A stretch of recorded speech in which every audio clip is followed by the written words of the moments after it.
So dear students, once again we are for you from Sandesh's English Education channel. So this is our desperate effort to make you excel in this subject of English. So today only we are going to shake the very important topic, that is how to master English. So first of all, in order to become a master of English, we have actually divided in this topic in three parts. So the very first part would be mastering the past tenses. We have not actually started with present tense. The reason behind that is the past tenses are more important than of the present tense, क्योंकि हमारी जितने भी answers होते हैं वो mostly past में होते हैं. तो इसके कुछ एक रूल्स होते हैं जो कि सिर्फ इम्पॉर्टेंट ही नहीं होते, वो बहुत ज़्यादा इम्पॉर्टेंट होते हैं ताकि हमारी लैंग्वेज में जो है पकड़ है, जो ग्रैब है हमारा, वो टाइट हो सके.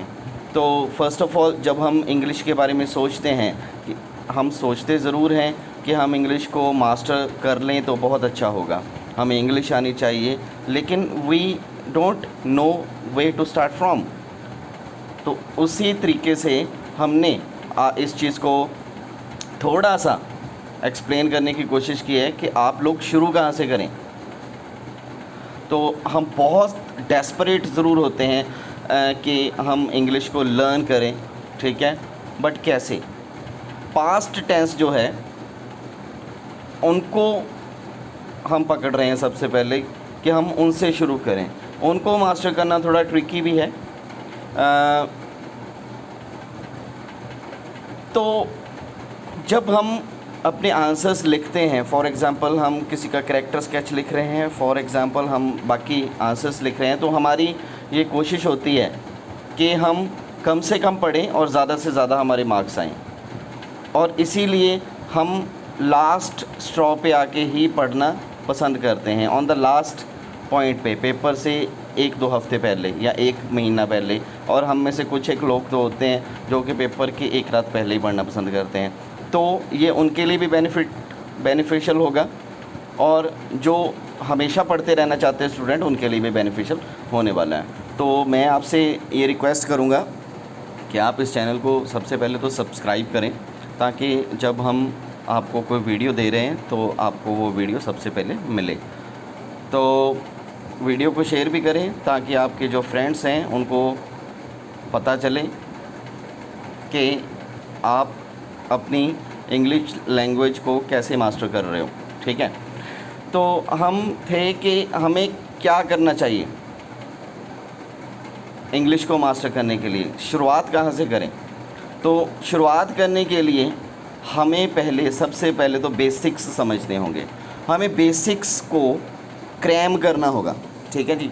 वैसे हम कहते हैं कि इंग्लिश में कोई चीज़ क्रैम नहीं की जाती, लेकिन जो रूल्स हैं, अगर हमें पता है कि हमारी इस चीज़ में तरक्की नहीं हो रही है, हम नहीं आगे बढ़ पा रहे हैं, तो इस चीज़ को क्रैम कर लिया जाए तो वो बेटर होगा, ठीक है.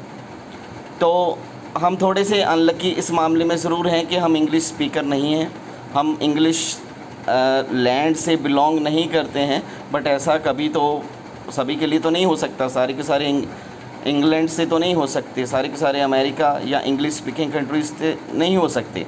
तो आपको करना क्या है, आपको इंग्लिश नेटिव स्पीकर की तरह अगर बोलना है तो ग्रामेटिकल स्ट्रक्चर जो है पास्ट टेंसेस का, वो सीखना ज़रूरी है, ठीक है.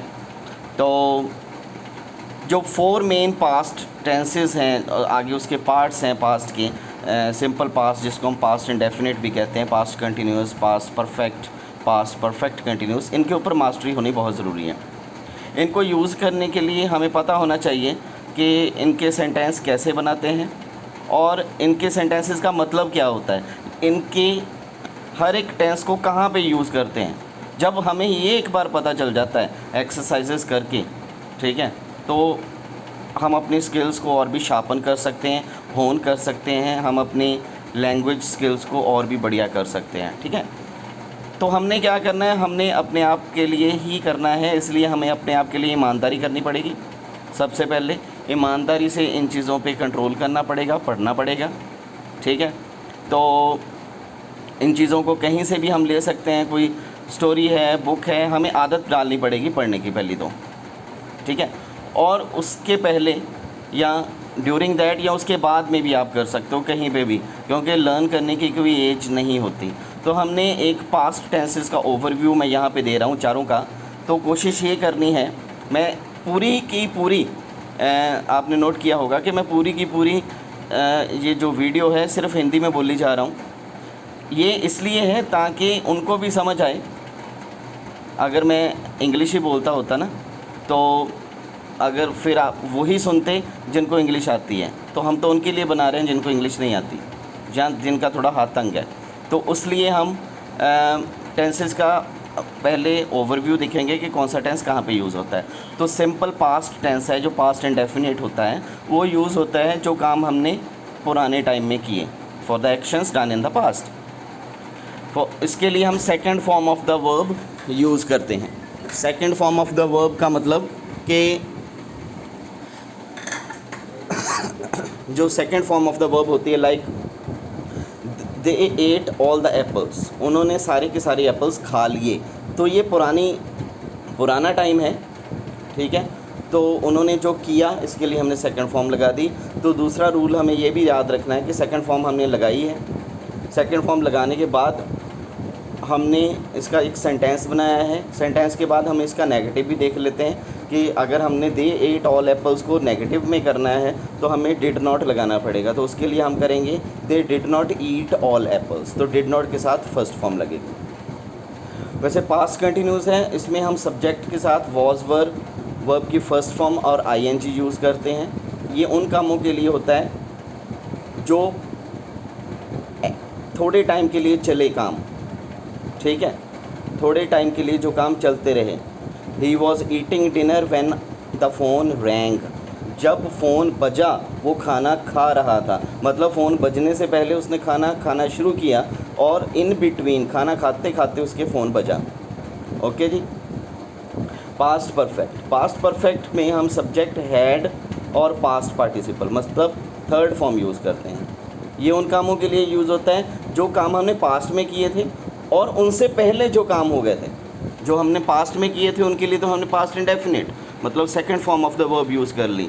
लेकिन उनसे जो पहले काम हुए थे, जैसे मैं दिल्ली गया और मेरे दिल्ली जाने से पहले क्या हो गया था वहाँ पे, जैसे बारिश हो चुकी थी, ठीक है। मैं स्टेशन पे गया तो ट्रेन जा चुकी थी या ट्रेन आ चुकी थी, मेरा फ्रेंड पहले ही आ चुका था, जो काम पहले ही हो गया था, ठीक है।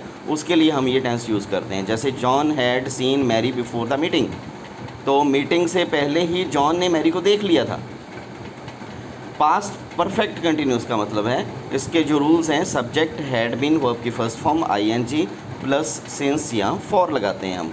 तो ये किन कामों के लिए यूज़ होते हैं? जो काम पुराने टाइम से लेकर पुराने टाइम तक लगातार होते आ रहे थे लेकिन अब नहीं होते। जो काम पुराने टाइम से पुराने टाइम तक लगातार होते आ रहे थे लेकिन अब नहीं होते। For example, we had been living in the UK for 2 years before we move to Germany. तो जब हम जर्मनी में गए उसके पहले की बात है। तो we had been living in the UK, हम UK में रहते आ रहे थे 2 साल से। तो ये कुछ आपके रूल्स हैं, इनको पहले तो मास्टर करना है।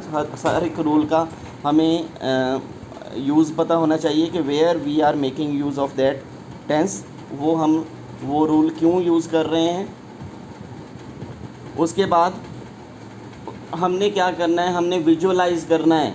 हमने विजुअलाइज़ करना है कि विजुअलाइज़ का मतलब क्या होता है। जब हम हमारे टेंस हमें लर्न हो गया तो क्या करना है, विजुअल लर्नर हमें बनना है। अपने आप को वो चीज़ें याद करवानी है पास्ट टेंसेस को अगर लर्न करना चाहते हैं तो। जैसे कोई पूछे कि आपने लास्ट संडे को क्या किया, तो आपको अपने आप को विजुअलाइज़ करना है, अपने दिमाग में वो बातें लानी है कि सुबह मैं पहले उठा, फिर मैंने ये किया ये किया ये किया। तो उसी टाइम पे हमारे दिमाग में वो पूरी की पूरी पिक्चर घूम जानी चाहिए, ठीक है।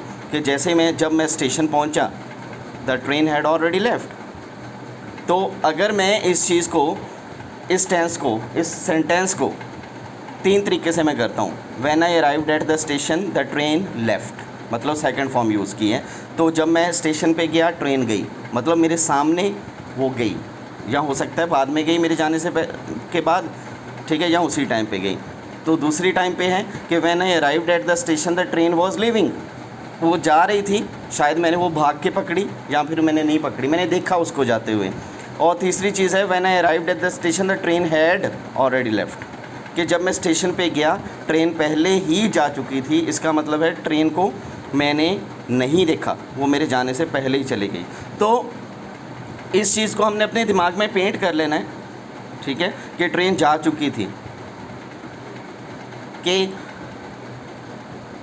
हो सकता है स्टेशन खाली हो गया हो सकता है उस प्लेटफॉर्म पे लोग अब ना हो, उस टाइम पे ना हो, ठीक है।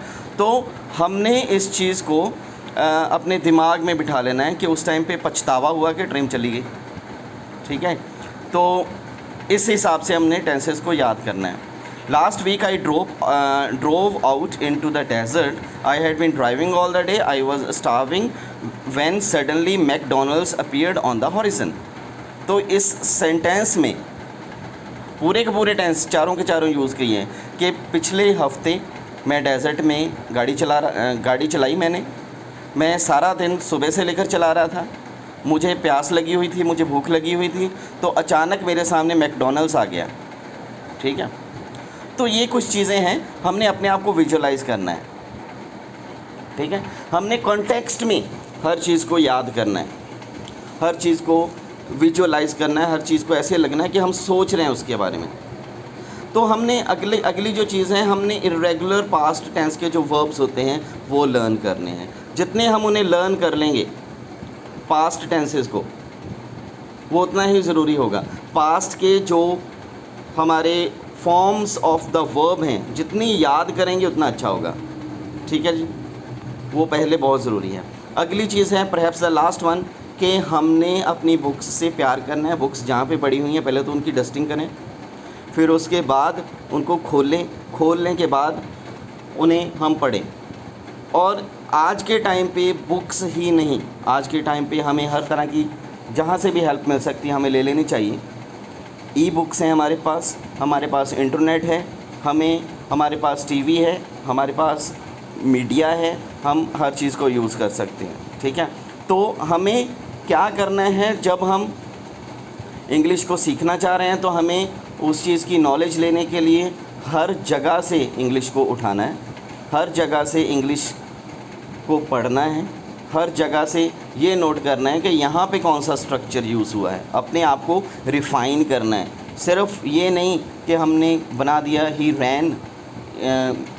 स्टार्टेड हिज वर्क, नहीं, तो रैन की जगह पे कोई और वर्ब आ सकता है, स्टार्टेड की जगह पे कोई और वर्ब आ सकता है। तो हमने अपनी इंग्लिश को चिज़ल अप करने के लिए, शार्पन करने के लिए, बढ़िया बनाने के लिए क्या करना है, और ज़्यादा से ज़्यादा इंग्लिश पढ़नी है। हमने कोट्स पढ़नी है, हमने अच्छी लैंग्वेजेस जो हैं लिखी हुई, किसी ने लिखी हुई वो पढ़नी है। तो मेरे ख्याल से ये जो चीज़ है, हम अगर चाहते हैं कि हम ओवरनाइट कर लें, हम एक बार ही चैप्टर पढ़ें, हम हिंदी में ही अपना चैप्टर पढ़ें और पेपर में जाके वैसे लिख दें, ये बहुत अच्छी बात है। हमें मेहनत करनी चाहिए। आजकल हार्ड वर्क का ज़माना नहीं है, स्मार्ट वर्क का ज़माना है, लेकिन उसके लिए हमें प्रेपरेशन थोड़ी इस तरीके से करनी पड़ेगी कि पेपर में जो लिखें वो गलत ना हो। तो गलती को अवॉइड करने के लिए आपके जो मेंटर्स हैं, टीचर्स हैं, उनको आप फॉलो करें, उनसे मिलें, उनका फॉलोअप रखें। फिर उसके बाद इंटरनेट पे बहुत सारी ऐसी वेबसाइट हैं जहाँ पे आप टेंसेस के रिलेटेड आपके पास MCQs होते हैं, आप उनको ठीक करें, आप उन पे टिक लगाएं, वो आपको आंसर सही भी बताता है अगर गलत हो जाए, और आपको करेक्ट भी करता है। तो with these words, thank you very much.